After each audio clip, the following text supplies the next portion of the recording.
Weber, Wicker. Réussir une isolation acoustique mince sous carrelage. Les systèmes d'isolation acoustique sous carrelage réduisent fortement les bruits d'impact et limitent leur transmission, participant ainsi directement au confort durable des occupants et à leur qualité de vie. Dans le cas du remplacement d'un revêtement de sol souple par un carrelage, une isolation acoustique mince sous carrelage est indispensable. Le manque de désolidarisation en périphérie, la discontinuité de l'isolant acoustique ou encore le non-calfeutrement des passages de tuyaux entraînent des ponts phoniques qui affaiblissent la performance acoustique du système d'isolation.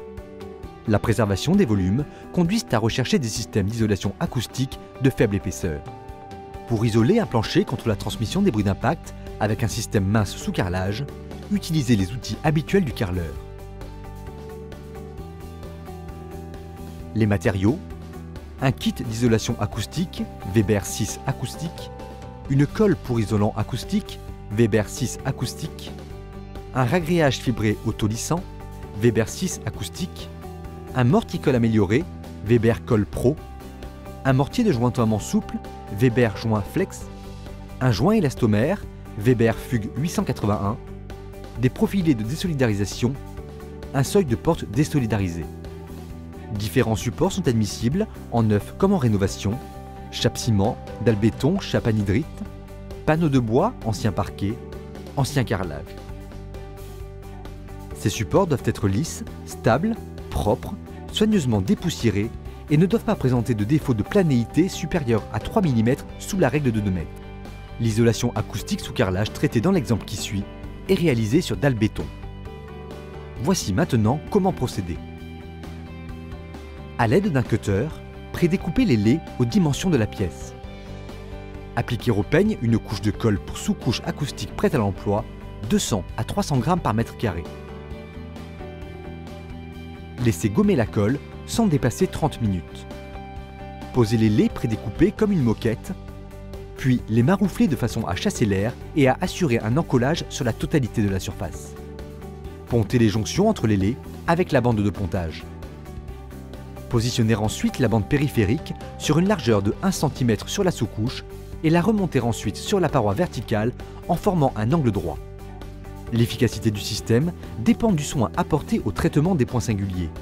Pour éviter tout pont acoustique, il est indispensable de traiter avec la bande périphérique le contour des tuyaux, appareils sanitaires, huisseries, gaines électriques. Pour les arrêts au niveau des seuils de porte, utilisez un profilé adapté.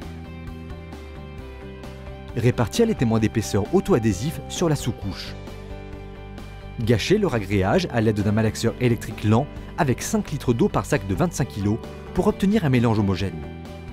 Versez le mélange et réglez l'épaisseur au ras des repères. L'épaisseur minimum du ragréage doit être de 5 mm. Lissez le ragréage et laissez sécher 4 heures au minimum. Procédez ensuite au collage du carrelage. Gâchez mécaniquement le mortier jusqu'à l'obtention d'un mélange homogène, 6 à 6,5 litres d'eau par sac de 25 kg. Opérez systématiquement un double encollage. Prévoir des joints de 3 mm minimum entre les carreaux. Collez les plinthes à l'aide du mortier-colle en ménageant un espace de 3 mm avec des cales ou avec la bande périphérique rabattue sous la plinthe. Laissez sécher 24 heures et procédez au jointoiement. Gâchez mécaniquement le mortier jusqu'à l'obtention d'un mélange homogène, 4,3 litres d'eau par sac de 25 kg. Étalez le mélange en veillant à remplir complètement les joints. Pour éviter de les creuser, lissez en mouvement diagonal par rapport aux arêtes des carreaux à l'aide d'une taloche à semelle caoutchouc.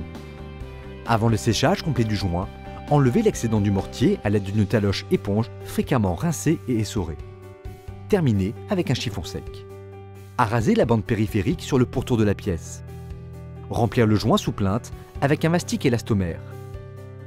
Une circulation légère est possible 24 heures après le jointoiement et la remise en circulation complète du local possible 48 heures après.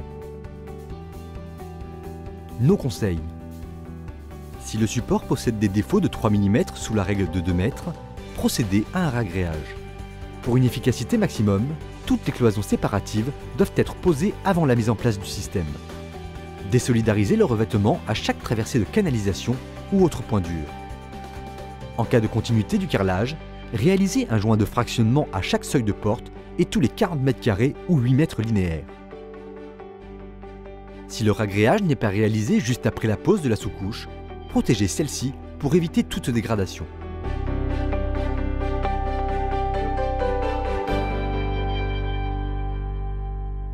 Weber, WeCare.